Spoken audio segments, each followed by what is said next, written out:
Esta imagen hace alusión a la política imperialista que se llevó a cabo por las principales potencias europeas, Inglaterra y Francia, y más tarde se sumaron Alemania, Bélgica, Italia, España, Rusia, Estados Unidos y Japón.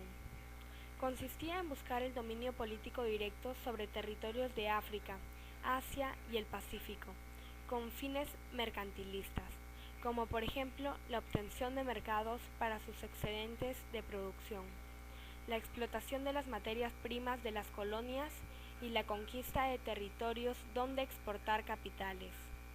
Las ocupaciones de África y Oceanía fueron poco costosas, ya que las estructuras políticas previas eran tribales. No poco fuertes, África, o ni siquiera existían estructuras políticas, Oceanía. En cambio, en Asia el reparto fue muy complejo, porque había unas estructuras políticas previas muy consolidadas. El caso más característico fue el de China, que entre 1884 y 1911 se dividió en 5 zonas de influencia controladas por Inglaterra, Alemania, Rusia, Francia y Japón. El reparto de China no fue casual, sino que cada potencia defendía una zona de influencia. Inglaterra se aferraba fuertemente al gran valle del Yangtze. Pretendían tener varios puertos por todo ese valle para poder comerciar. La intención de los alemanes era la de extenderse por las provincias del noreste, por eso ocuparon Shantung. Rusia también quería extender sus fronteras, reclamaron Manchuria y expandieron su influencia en Mongolia.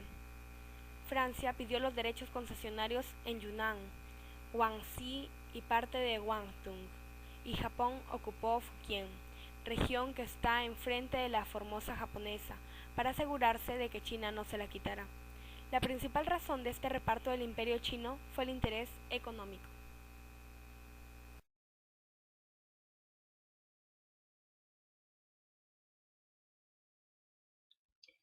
Integración y división del mundo. Para hablar sobre este tema, primero tenemos que tomar a fondo dos aspectos muy importantes que resaltaron, que son el capitalismo y el imperialismo. El capitalismo es un sistema económico basado en la acumulación e inversión de capital por individuos particulares que poseen los medios de producción y distribución de bienes y servicios. Se caracteriza por la motivación económica que busca el máximo beneficio privado por la libre competencia, la fijación de precios y salarios en función a la oferta y la demanda. El imperialismo. El imperialismo es el capitalismo en su fase de descomposición, en la cual el libre mercado es sustituido por el monopolio y el capital financiero, que reparten al mundo entre los países capitalistas más desarrollados y en la que consecuentemente la exportación de capitales adquiere más importancia que la exportación de mercancías. El enorme crecimiento de la producción europea empujó a los estados y a las firmas comerciales a buscar otros nuevos mercados. Por otra parte, el avance en el sistema de transportes y comunicaciones generó la integración cultural del mundo bajo la hegemonía de Europa. Este proceso implicó una nueva división económica mundial, ya que se empezó a integrar a las zonas antes marginadas, discriminadas y excluidas. Así, la inversión europea en regiones proveedoras de materia prima facilitó el acceso de sus productos a las metrópolis. Además, las regiones proveedoras, a medida que prosperaban, fueron adquiriendo importancia como mercados de consumo para los productos generales por las economías industrializadas. Las grandes potencias se lanzaron a la conquista del mundo por distintos factores. Económicas. Los países más desarrollados buscaban su expansión con el fin de eliminar el exceso de población, con el fin de crear nuevos mercados y dar salida a los productos, con el fin de conseguir la mano de obra barata y materias primas en abundancia y bajo costo.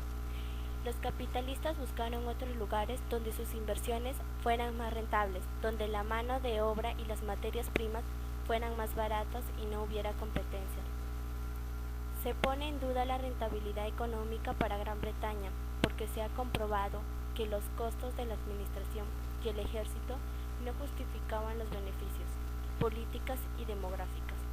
La expansión territorial estuvo también impulsada por el deseo de aumentar su poder político internacionalmente mediante la conquista de las colonias. Por eso, se apresuraron a controlar comercial y militarmente las rutas marítimas y terrestres. Los dirigentes políticos consideraban que las colonias era una manera de aumentar su poder militar. Hubo un crecimiento natural llamado la explosión blanca. Esto provocó un importante flujo migratorio y la posibilidad de contar con las colonias como asentamientos culturales. El colonialismo se justificó como una misión civilizadora a través de la cual se difundía por el mundo la cultura occidental que se creía superior a la de los pueblos indígenas. Religiosos. Dentro del cristianismo europeo norteamericano surgió el vigoroso movimiento misionero que tenía como objetivo la difusión del cristianismo por todo el mundo. En el discurso de la superioridad blanca encontramos 3 puntos importantes.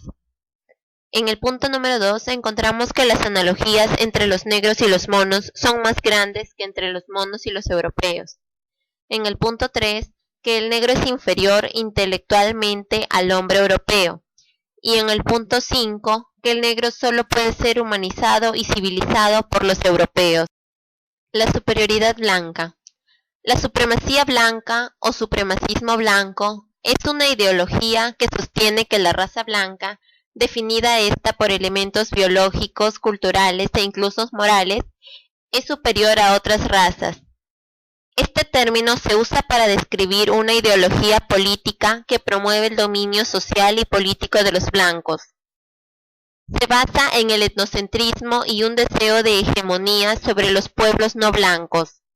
El supremacismo blanco suele asociarse con el racismo en contra de los negros, mulatos, indígenas o amerindios, mestizos y frecuentemente el antisemitismo, creyendo que los judíos no son lo suficientemente blancos, aunque también ha sustentado la discriminación hacia algunos pueblos de Asia. Se encuentran grupos de supremacía blanca en países con poblaciones de blancos o caucásicos, incluyendo Europa y toda Rusia, Norteamérica, Australia, Nueva Zelanda, Sudáfrica y Latinoamérica. Estos grupos son observados como grupos de odio y varios países han aprobado la legislación que limita este tipo de organizaciones. Estados Unidos, antes y después de la Guerra de Secesión norteamericana, eran un país de supremacistas blancos, tanto en lo político como en lo social y económico, del mismo modo que lo fue Sudáfrica durante el apartheid. En la actualidad se debate intensamente sobre la influencia continua del supremacismo blanco, su alcance y naturaleza en la cultura occidental. La supremacía blanca se emplea a veces en un sentido algo más amplio, defendiendo no solamente la idea filosófica de que la raza blanca es superior a otras razas, sino que aquella debería ejercer su dominio sobre estas. Grupos separatistas y nacionalistas blancos, para distinguirse de los supremacistas blancos, enfatizan su rechazo de esta definición más limitada.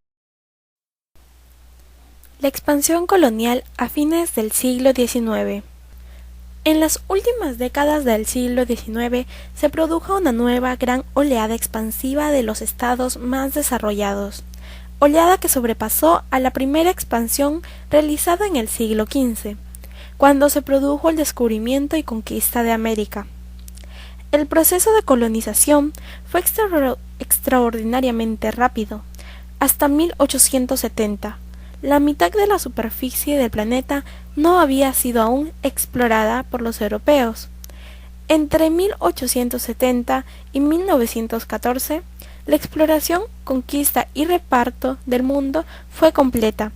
Los territorios conquistados, con 700 millones de habitantes, se extendían por todo el continente africano, toda Oceanía, el norte, sur y oeste de Asia, y partes menores de América. En 1914, el 60% de las tierras y el 65% de la población mundial dependían de Europa. Pero incluso en aquellos territorios donde no hubo una conquista territorial y un dominio político y militar, como América Latina y China. Hubo una penetración económica. En este periodo, además, aparecen dos potencias fuera de Europa, que van a comenzar su propia expansión colonial. Estos son Estados Unidos y Japón. ¿Sabías que, junto con el avance de las potencias coloniales, los misioneros cristianos llegaron a diferentes partes del mundo para evangelizar a las poblaciones aborígenes? Usualmente se dedicaban a labores caritativas, educativas y sanitarias, que atenuaron en cierto modo la crudeza del sistema imperialista. Algunos de ellos, como el escocés David Livingstone, quien desde 1850 viajó por el África Central y Meridional, fueron además notables exploradores.